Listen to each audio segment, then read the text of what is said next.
I got thrown out of a bar in New York City.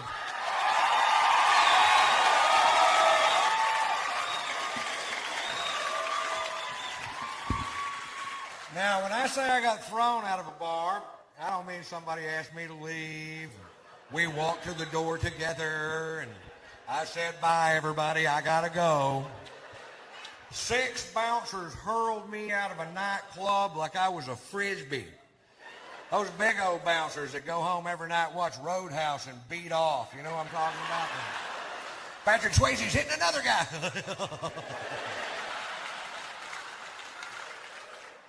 For wearing a hat. I walk into a bar with a hat on. This guy real pissy goes, took off the hat! I'm like, what's the deal? He goes, I'll tell you what the deal is. Faggots in this area wear hats. We're trying to keep them out of our club. I'm like, oh, really? The only way we can tell down south is if they have their hair cut like yours.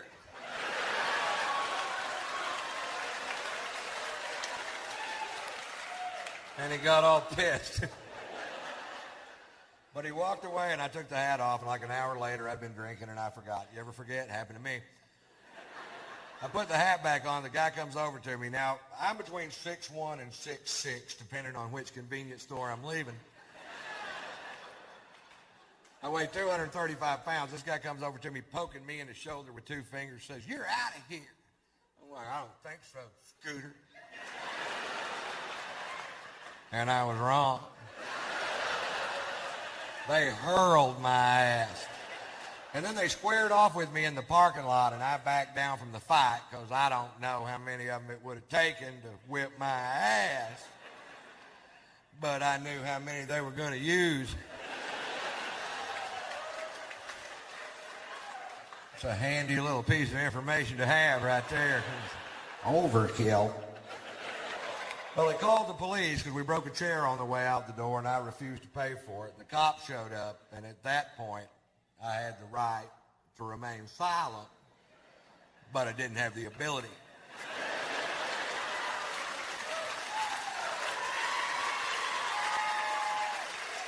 The cop says, Mr. White, you are being charged with drunk in public. I was like, hi. I was drunk in a bar. They threw me into public. I don't want to be drunk in public. I want to be drunk in a goddamn bar, which is perfectly legal. Arrest them. Well, he didn't arrest them. Instead, they call in for my arrest record. There's some good news. Satellites are linking up in outer space. Computer banks at NASA are kicking on. There's a telegraph in Fritch, Texas going beep, beep, beep, beep, beep, beep, beep, beep, beep,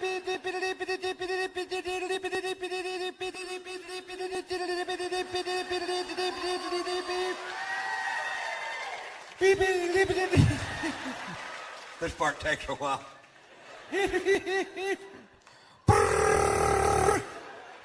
Shorthand. Beep. Now, I told you that story to tell you this story. When I was 17 years old, I was arrested for being drunk in public. Seemed to be a pattern. If you knew Morse code, you would already know that. And one DWI, which was a bogus charge because it turns out they were stopping every vehicle traveling down that particular sidewalk. And that's profiling, I believe. The drunken public charge in Fritch, the arresting officer, who I had literally known all my life. You know what I mean? This guy lived 4 doors down from me in a town of less than 400 people. We've met.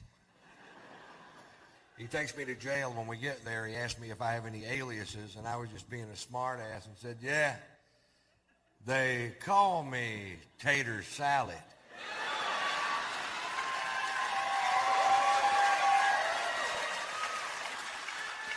"17 years later in New York City, I'm handcuffed on a bench with blood coming out of my nose. And this cop goes, are you Ron Tater Salad White? You caught me. You caught the tater. You can take down those roadblocks now. I call my son Tater Tot. And Poot.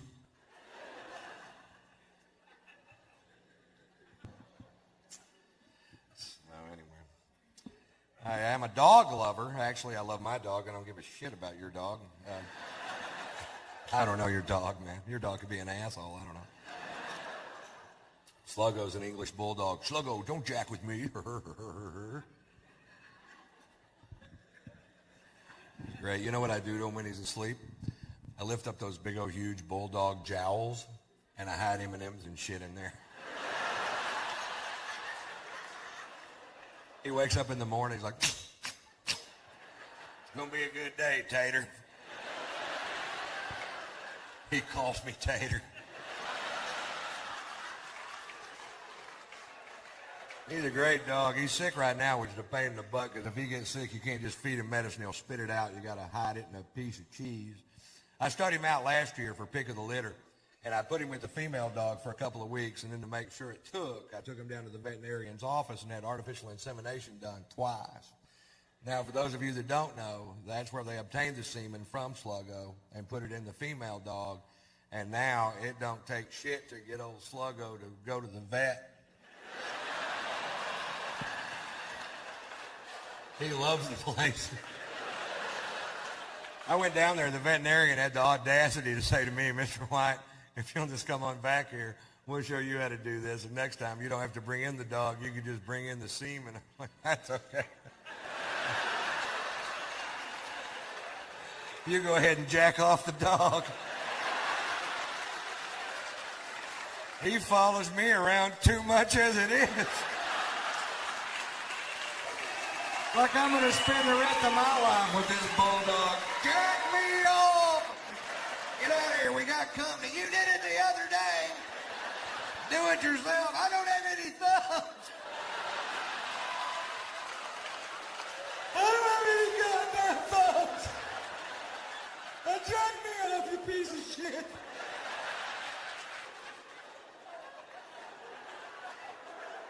Do we talk to Daddy that way? Please? Please jack me off, you piece of shit. I don't have any goddamn thumbs.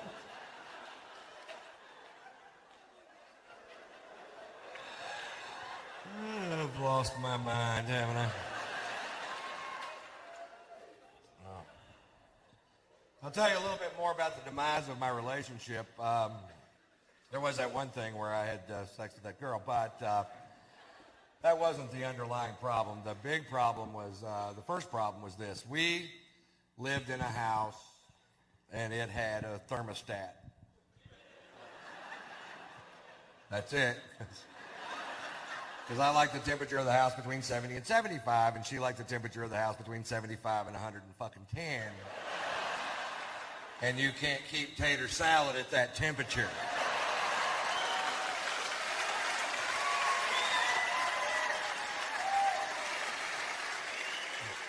We fought about it. She was psycho. Psycho women love me.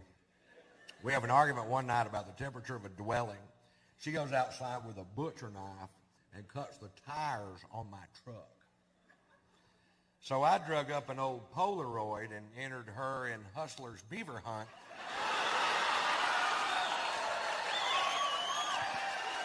And she won. And I used the money to get me some new tires. And she super glued my dick to my stomach. So, do you see how things just get out of hand? Still itches.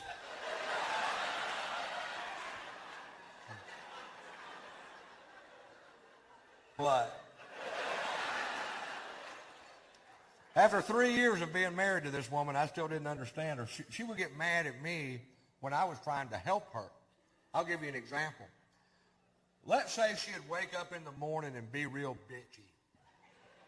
Let's just say.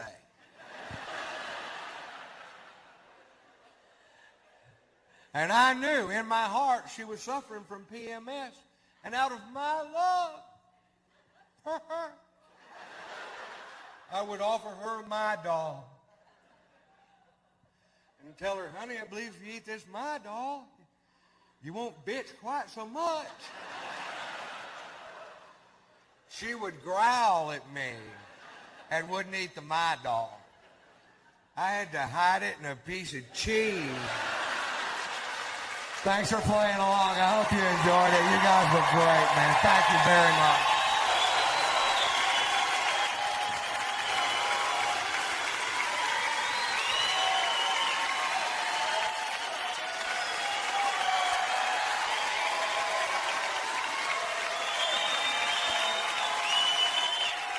The weirdest things happened lately. I just I had to fly from LAX to Atlanta to see some lawyers and a dentist, the combination platter of wonderful days.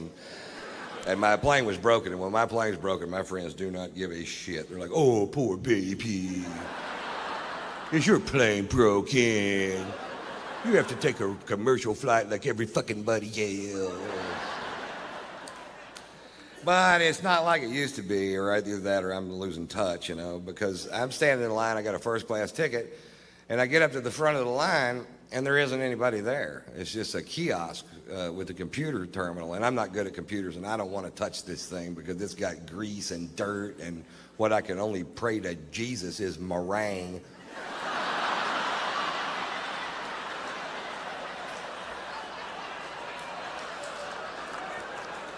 But it works pretty good, you know. I swipe my card through there and up pops a diagram of the aircraft and it shows all the seats on the plane and it shows which ones are occupied so you can choose your own seat. And that is almost a great idea.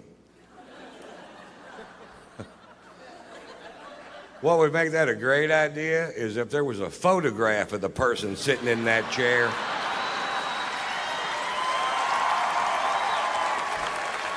And about a 5-minute bio clip telling you a little bit about them and what their breath smells like. Right, because I picked my seat and I'm in first class, so as soon as I walk into the cabin, I can see my chair, and sitting right next to me is a big fat fuck. Now I know I'm heavy, but I'm not a big fat fuck. This guy was a big fat fuck, and part of him is in my chair. And I don't know if it's part of them I can sit on.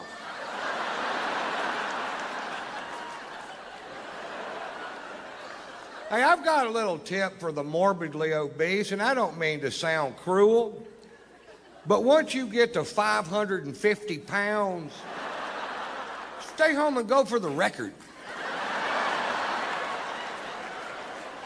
I'll sponsor you.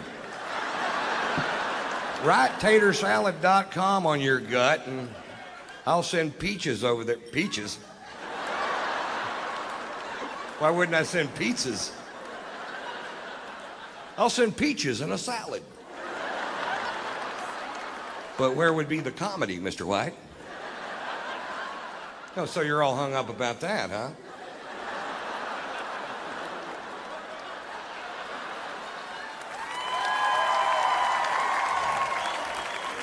Okay, I'm just going to try to do that line right, just in case we decide to do it that way. I'll send pizzas over there.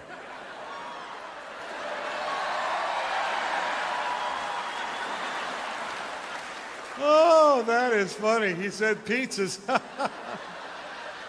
Oh, Mr. White, boy, he's rich tonight. I get to Atlanta and I check into the Ritz-Carlton Hotel, and the next morning I go to take a shower and there's no hot water. And I call the front desk and I tell the girl at the front desk, I said, there's no hot water. And the girl at the front desk said, sometimes there's no hot water.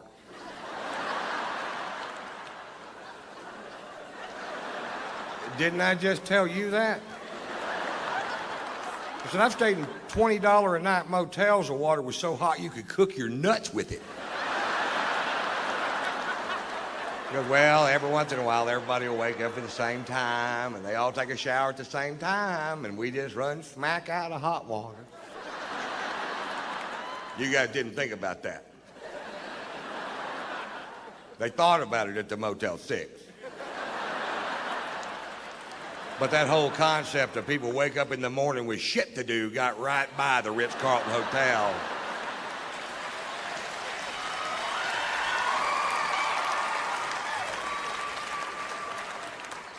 So I take a nice cold shower. And then I got to go meet with these lawyers. Now, I hate lawyers. I just can't stand them, and I hate them worse than you do, no matter how much. Have you ever seen a video of that guy shooting his lawyer, and his lawyer's trying to hide behind that little tree, and he just keeps shooting? That's the funniest fucking thing I've ever seen in my goddamn life. I've got that on my video iPod, and if I just need a chuckle sometime during the day, I just hit the play button. Play, pow, pow, pow, pow, ha, ha, ha, ha, ha, ha. Play, pow, pow, pow, ha, ha, ha, ha, ha. Play, pow. I do that till I come.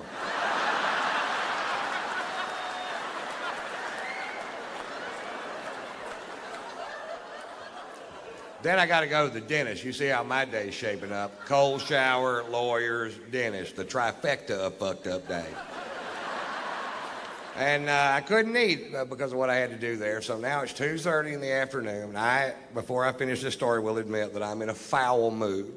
My mouth is starting to hurt, and I haven't eaten all day. And I'm going to go eat lunch at this place called the Clubhouse. It's at Atlantic Square Mall in Buckhead. And I used to eat there all the time. I live in both cities. And I pull up. Now, all this out here used to be just regular parking. But now the whole thing is valet parking. So you can't just park your car and go get some food. You have to wait for this little prick in a little red truck to wake up. But he isn't going to wake up because he's got on headphones and mirrored sunglasses, and he's looking the other direction, watching these two girls walk down Peachtree Boulevard. And I can tell by the whole scenario that they're not going to be out of his line of sight for 20 minutes.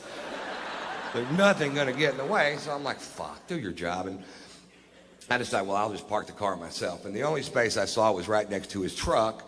And I'm going to park the car myself. And then once he sees I'm going to park the car myself, he jumps out of his truck and he gets militant. And he jumps in front of my Range Rover. And he puts his hands on the hood. And he goes, nobody parks their own car in this parking lot. I park the cars in this parking lot. Well, I rolled down my window and very politely said, get out of my fucking way.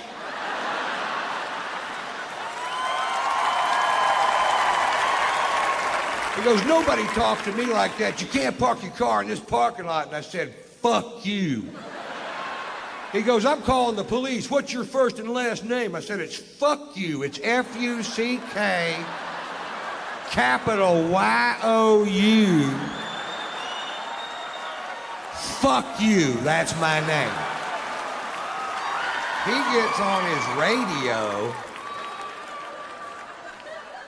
and calls the Dalai Lama of all parking lot attendants, who comes squealing up in his little red truck. Apparently they give them to him. He hops out of the truck like he's going to do something. He immediately recognizes me, and you see this big, oh shit, wash over his face. He literally shoves this kid out of the way and starts apologizing. He said, Mr. White, I am sorry. I said, listen, this kid's not doing his job. He's an insolent little piece of shit, and he needs to have his ass reamed. He goes, Mr. White, he's going to have his ass reamed by me and my boss's boss. And I was like, well, I had no idea the chain of command went that deep in the parking lot.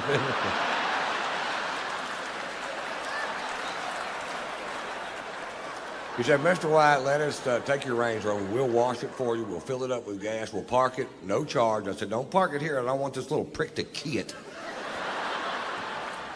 He said, we'll park it on the other side. And I said, fine. So I go have a nice lunch and take more pain pills. Getting a little better mood. Just had my gums scraped, you know. So I walk outside and my Range Rover is shining like a new penny, and I hop in and I fire it up and it's full of gas, and I could have left.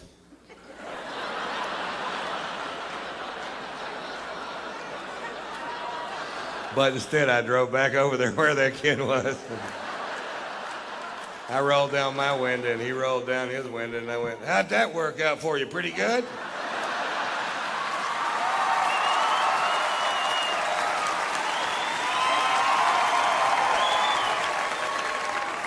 And here's the moral of that story. Don't fuck with me when I hadn't been drinking.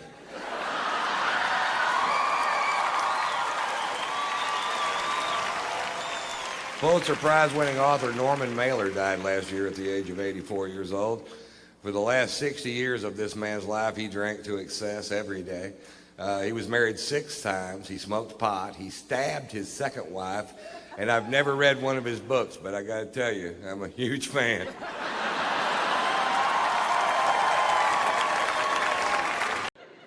I like older women. Nice little vintage piece, you dig? Yeah, gotta have a nice vintage piece in your life. Keep everything all civilized, you know what I'm talking about?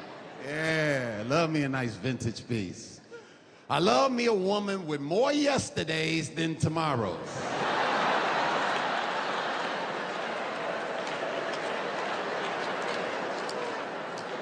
Say it again for the people up top. I love a motherfucker with more yesterdays than tomorrows. Yes, nice vintage piece, you dig? Nice nurturing motherfucker. Yes, yes, yes. Treat you so good, you understand why her son won't leave.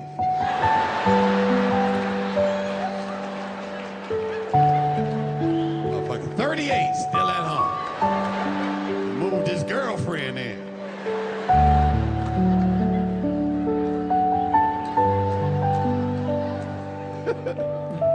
All her money be warm. Go get me some bread.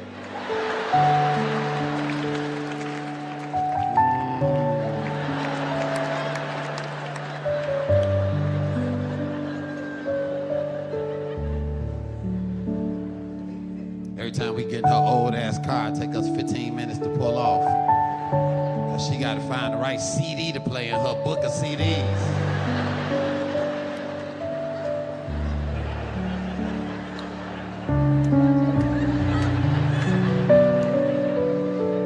This ain't it. Hand me that red book down there. That's the one that say nephew. Give me that. Now where's my sounds of blackness?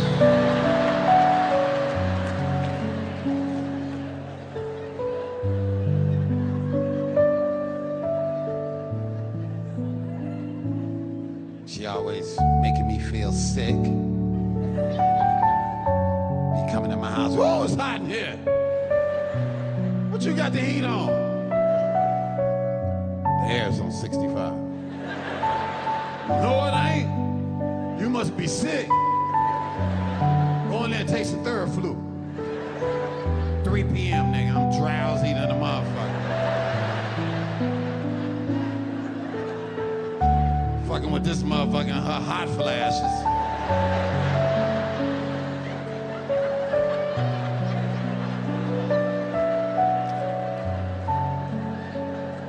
Motherfucker got 7 fan chains on. Everywhere we go, I gotta get this bitch a cup of crushed ice.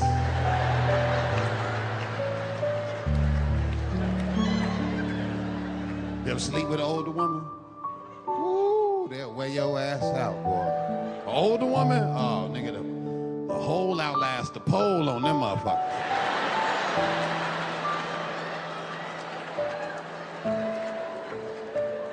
They'll wear your ass out, nigga. If they don't catch no cramp, shit. Wear your ass out. Fuck your ass into slave sleep. You ever had slave sleep, nigga?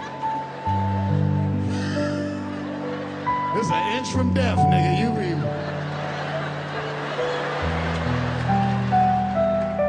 cottonfield sleep, nigga.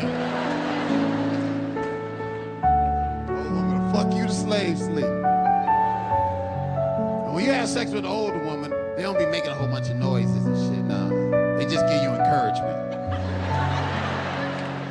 Like, go ahead in there, baby. Go ahead, get in there. No, go ahead. This ain't my first rodeo. Go, you ain't gotta be shy. Go ahead, push it on in there. Push it. There you go. There he is. I knew he'd show up. There he is. Go ahead, baby. Put that back. Where that had that leg? Well, put it back. Put it back. There you go. Now go on, big guy. Go and get up in there. There you go, baby. All right, now get off them knees. Get off them knees. What she want me on my knees for?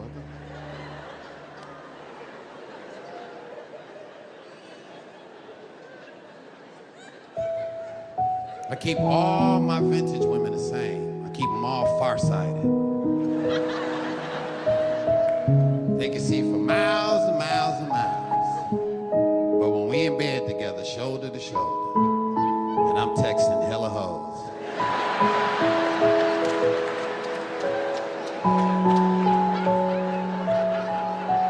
She can't see none of that shit. And I keep my fonts real small. My screen black as night. She be trying to see though, that motherfucker be like.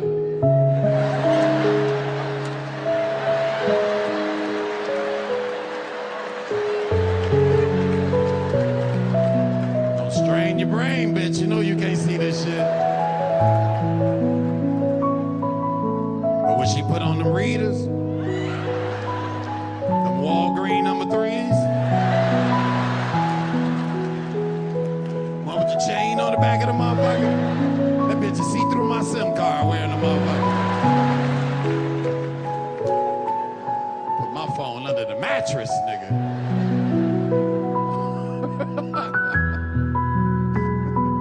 I keep a young piece too, you dig? Yeah, it's all about balance, you know what I'm talking about? Yeah, all about balance, that's what it is. She keep me vibrant, keep me on my toes and shit, you know. Always showing me the cool little TikTok videos and shit. We be busting up together and shit. I be like, send me that. I make her happy when I tell her, send me that. That made the video hot. She be like, oh, let me send it to you, send it to you, send it.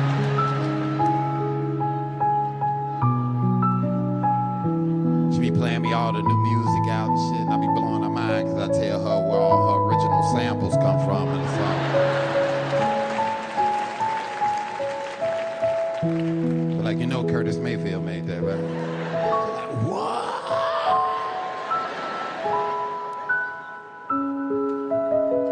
I keep all my young pieces the same, too. None of them can read cursive.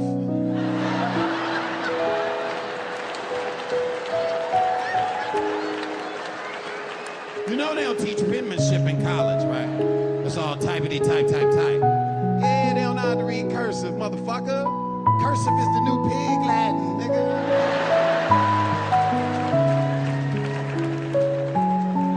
They can't read that shit.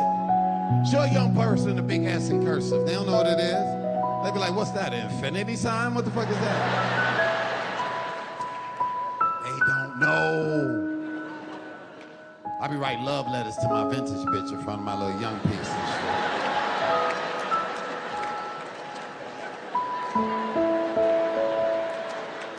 She don't know what the fuck going on, nigga. She be trying to follow my pen and shit.